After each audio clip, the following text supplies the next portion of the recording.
गुरुवार शाम इजराइल ने दमिश्क और अलेप्पो हवाई अड्डों पर मिसाइलें दाग दी, वो भी तब जब ईरान के विदेश मंत्री हुसैन आमिर अब्दुल्लाहियान वहां पहुंचने वाले थे।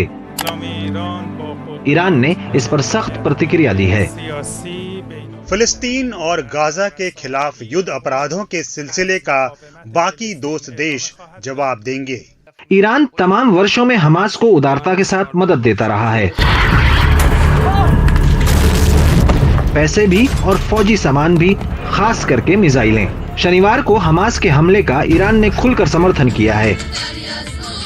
हमले पर उसकी सड़क पर जश्न तक मने।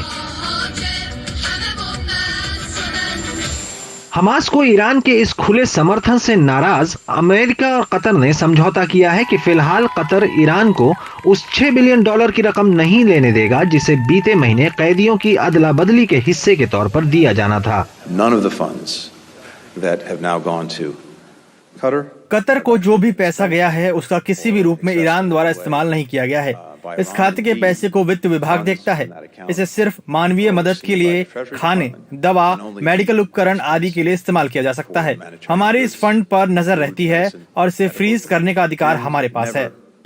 उधर इजराइल को हमास के खिलाफ जंग में अंतर्राष्ट्रीय समर्थन मिलता जा रहा है। जर्मनी ने हमास के समर्थन के लिए ईरान की आलोचना की है और इजराइल को पूरा समर्थन देने की बात कही है। हालांकि इस बात के साफ सबूत नहीं मिले हैं कि ईरान ने हमास के कायराना हमले के लिए ठोस मदद दी, लेकिन ये साफ है कि बीते कई वर्षों से ईरान के समर्थन के बिना हमास इजराइल पर ऐसे हमले करने के काबिल नहीं होता। पश्चिम ने ईरान के ऊपर कई तरह की पाबंदियां या सैंक्शंस लगाए थे और उसकी मंशा यह थी कि वैश्विक स्तर पर ईरान को अलग थलग किया जा सके।